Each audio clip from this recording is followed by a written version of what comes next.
शिवपुर की शांत गलियों में एक लड़की रहती थी, सई जोशी। डॉक्टर बनने का सपना, आत्मसम्मान से भरा स्वभाव और दिल में बसी इंसानियत उसकी पहचान थी। दूसरी ओर नागपुर का ईमानदार पुलिस अधिकारी था डीसीपी विराट चव्हाण, जिसे कर्तव्य और परिवार की सीमाओं में बंधी मोहब्बत का अर्थ धीरे धीरे समझ आ रहा था। सई और विराट की पहली मुलाकात उसके पिता के अंतिम समय पर हुई। सई के पिता ने मरने से पहले विराट से वादा लिया कि वो उसकी बेटी की जिम्मेदारी उठाएगा। मजबूरी में दोनों ने विवाह किया, एक ऐसा रिश्ता जिसमें प्यार नहीं बल्कि समझौता था। विराट बोला, मैं तुम्हारे हक का उल्लंघन कभी नहीं करूंगा। सई ने कहा, ये रिश्ता सिर्फ एक समझौता है, लेकिन दिल कब किसी कायदे से चलता है। सई की सादगी, निडरता और उसकी मासूमियत ने विराट के दिल में धीरे धीरे घर बना लिया।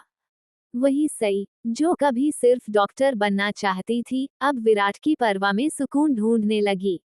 जब वह बीमार हुई, विराट रात भर उसका ध्यान रखता रहा।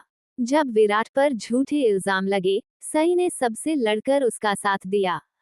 मोहब्बत धीरे धीरे पल रही थी, अनकही अनछुई। सबने सई और विराट के बीच दीवारें खड़ी की। विराट की पूर्व प्रेमिका पत्र लेखा, सई से उसकी नजदीकियों को सहन नहीं कर पा रही थी।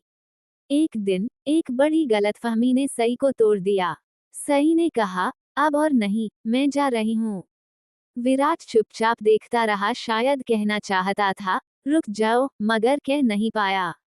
समय बीता। सई एक सफल डॉक्टर बन गई और एक बच्चे विनायक को पालने लगी, जिसे वह अपनी दुनिया मानती थी।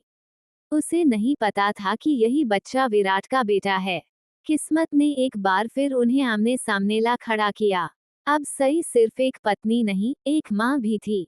और विराट, जो कभी भावनाओं को शब्द नहीं दे पाया, अब सई और विनायक दोनों को अपनाने के लिए तैयार था। विराट ने कहा, इस बार अगर तुम आओगी तो सिर्फ समझौते के लिए नहीं, अपने पूरे हक के साथ। सई मुस्कराई, इस बार मैं सिर्फ तुम्हारी सई नहीं, तुम्हारे बच्चों की माँ भी हूँ। मैं साथ हूँ। सई और विराट की कहानी आसान नहीं थी।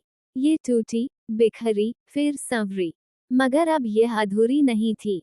यह एक नई शुरुआत थी, जहां मोहब्बत ने जीत हासिल की।